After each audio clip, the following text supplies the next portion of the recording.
Hey VC, what's up? It's me, yours truly. I am back to post a quick video here. This is just going to kind of be a recent finds video. Just some stuff that I've picked up over the past week or two. Uh, Nothing huge, nothing major, anything like that. But again, just kind of a couple of new pieces I was happy to find, but then also really kind of some good replacement pieces of stuff I just have been needing to get back into my collection. So yeah, I just kind of go through and share a few things there. One of the things too that I did want to mention at the start of this video, I thought it was kind of a neat thing, but I was talking with Billy Crayoni the other day, and a lot of you here in the VC know him, especially if you're a huge 80s fan. And one of the things that he was talking about, and he was really excited about too, is the fact that, you know, he's been putting out CDs and albums for a long time now. I don't know how many he's actually put out at this point, but you know, he's kind of really big in the 80s circuit, if you will. That's kind of the genre that he just loves to death, number one. But you know, he's done a lot of touring and stuff with a lot of the big names from the 80s. You know, even a lot of the autograph stuff that I've got in my collection, like, you know, Cyndi Lauper, Lisa, Debbie Gibson, Tiffany, Gloria Estefan, Starling from Pretty Poison and stuff like that. Like, you know, he has really close relationships with all of them because, like, again, he's such a big part of that 80s circuit.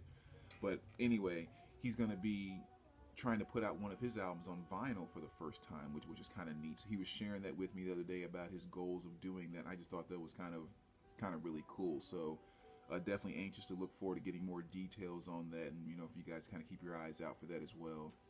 And because I just think it's just an awesome thing, period. Because one of the things I love so much about the VC is that you have so many people in the VC that are artists or are in bands that are putting out music like that. And I mean, that's just, when you look at where the VC started and where it is now, I mean, that's kind of freaking huge to me. You know, whether you have guys like Billy Crayoni is getting ready to put out, you know, his first album on vinyl and tons on CDs. Then you have guys like, you know, Billy Hurst, who's, you know, put out one of his albums on a, you know, double LP. And then you have, you know, Derek Vaughn, and you have Vinyl Fury, and I can go on and on and on about all these, you know, guys out there that have put out albums that, you know, into the music world, which is just a very, very cool thing to me. So I just wanted to kind of mention that, since he had mentioned it to me the other night, because I just think it's a really cool thing. So again, keep your eye out for that, and, you know, as more details come in, I'm sure that'll kind of get out there as well. But as far as the recent finds, things that I've picked up, let's just kind of jump right into it. Like I said, I went to a record show last Sunday, or Sunday before last, and didn't really pick up much, which is kind of my expectation at this point in time. A vast majority of the time now, when I go out digging and looking around, I honestly feel like there's maybe a 35, maybe 40% chance I'll actually find something that I'll bring home. I've just gotten that picky in what I bring into my collection, and also, since I'm not wealthy, when you mix those two of needing to find bargain things and needing them to be in very, very, very strong VG++ near mint to mint condition, those just don't fall across your lap all the time. So it just kind of takes a lot longer to sometimes stumble across this stuff. So I'm just not finding it, I'm not bringing in as much. But one of the things I did pick up at the record show, I think I spent maybe $30 total the whole day there. But this was one of the ones that I was extremely happy to find there. And for your 80s fans, you'll definitely know the Flirts. The Flirts were really kind of I just put them in kind of that new wave category of, they weren't exactly talented, if you will. I mean, there were literally 40,000 girls that you could have took and put in the place of any one of these girls, and they could have done the exact same work, because they weren't great singers and all of that.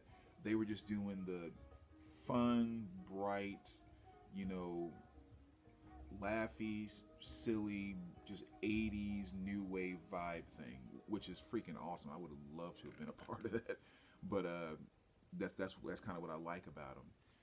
And so, you know, when you find a lot of their albums in great condition, like, you can look online, and most of their stuff, especially the one that I really wanted, which was Calling All Boys, that album typically runs $15 to $20 to find a mint copy of it.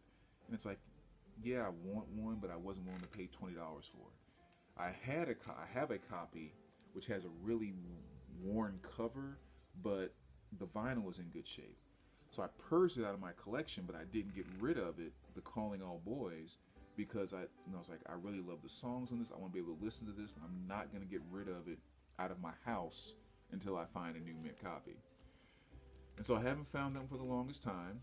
And then I saw this one in a stack that was only like $4, and this is 10 cents a dance.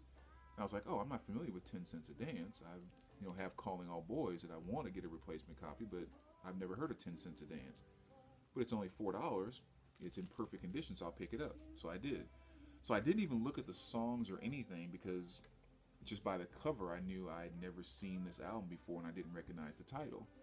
So I bring it home and throw it on, and then that's when I realized this is the exact same album as Calling All Boys. Exact same track list. And so I'm not sure when the title was switched or blah blah blah, but I just wasn't aware of that. And so I was twice as excited then. It was not only did I have a new Flirts album, but I actually got the Calling All Boys album that I had been wanting to get and replace. So that was a nice little surprise when I put it on, which was kind of cool. So definitely glad to have that in my collection. And for those of you maybe that kind of thinking like, I don't really know the Flirts, who are those, gals?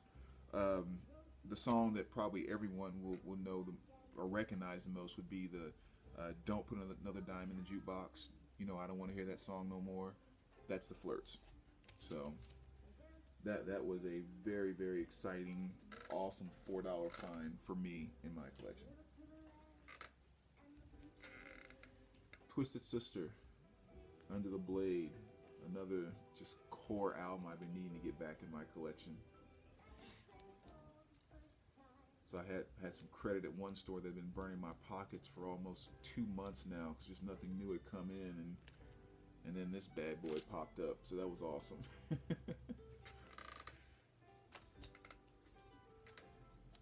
And Rush, Exit Stage Left. This was the album that so many of you pointed out when I did the video showing my homemade Rush box set. I just completely forgot to put this album in the collection.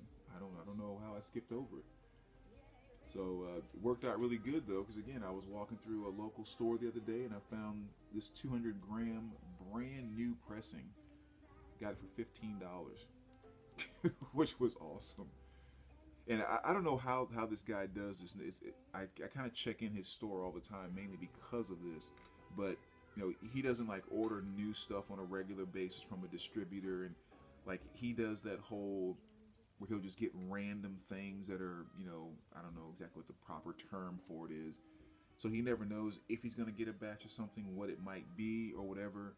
But he always gets all of this great sealed stuff, and most times it's 20, 30, 40% below what you would pay for it online because of the way that he gets it. And so, that's kind of a perfect example right there, to get that for $14.99, 200-gram mint condition. And finally completes the Rush set. But again, you guys know this album very well, so I don't have to talk about it very much. It's just,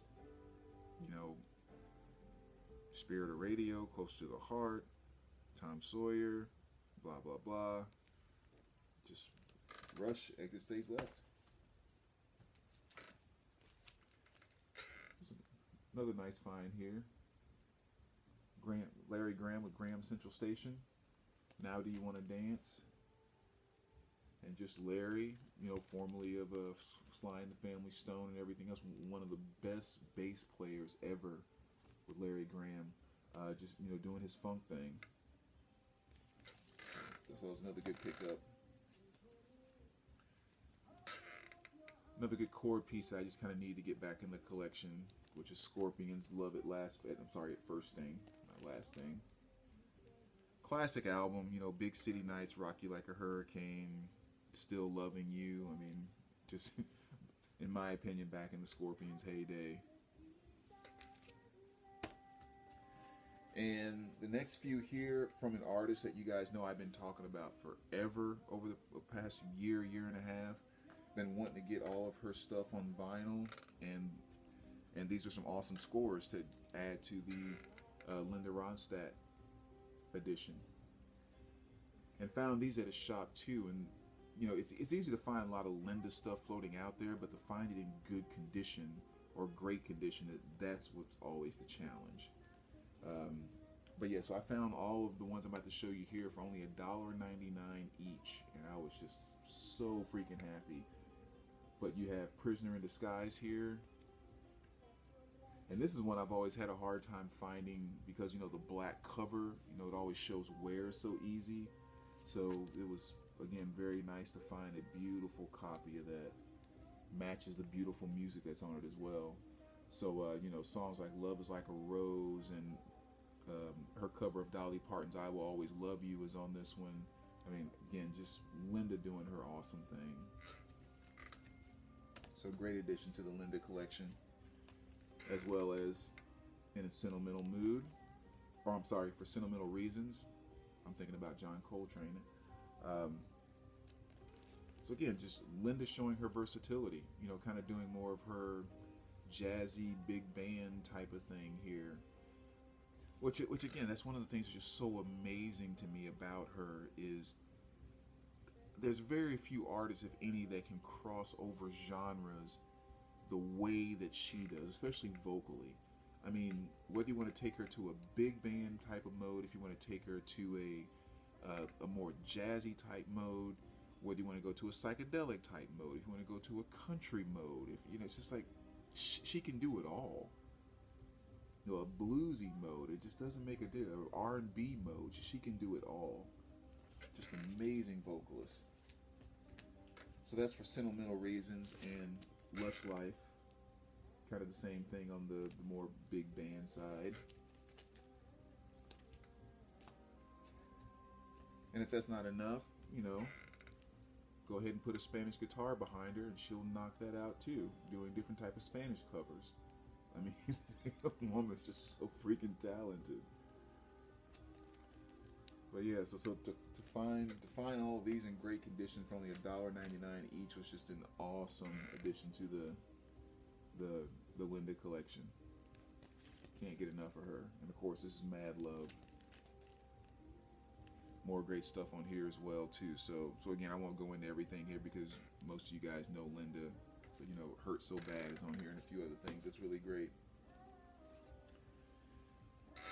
Gap Band Gold, another nice piece to get back in the collection. And this album is one of those, I shouldn't say this album, this is the greatest hits, but the song mainly Burn Rubber on Me is one of those time-stamp moments in my world of music that I will just never ever forget, and that really kind of put a marker in my head that determined how a certain, you know, direction I was going to go with this piece of music. You know, you have like those songs or those moments where you know, like, my love for this started with this moment, and or this song or this experience or whatever. And Burn Rubber on Me, or Burn Rubber is one of those songs. Now Gap Band Gold has, I mean, a lot of their great hits. Outstanding, Party Train, Stay With Me, You Dropped the Bomb on Me, Early in the Morning, all that kind of stuff. But Burn Rubber on Me, just to kind of share this story really quick, since I don't have really a lot more to show. When I was, like, one of my early memories, I mean, this is maybe, I don't know if it's second grade, third grade, or kind of where I'm at in that time frame, but my mom told me that we have some family that's coming up from Tennessee to visit us. So when I get home from school, they're gonna, you know, they'll be there already, because she was still at work. So I got home from school, and there was like a couple of cousins or something like that that I didn't really know. That I knew them, but I didn't really know them that well. And again, I'm second, third grade or something. So I come to the house and they're sitting there, and this is like, you know, what, late 70s, early 80s, I guess, early 80s, I guess. And so, you know, we're kind of sitting there and, hey, how you doing? Okay, I'm doing good and everything. And then a few minutes later, like, hey, we're gonna go grab something to eat. Do you want to go with us? And it was my cousin, or a cousin, and one other person. I can't remember who. It's like, yeah, that's cool. And so we go out and get in their car, and it's like this, not an El Camino, but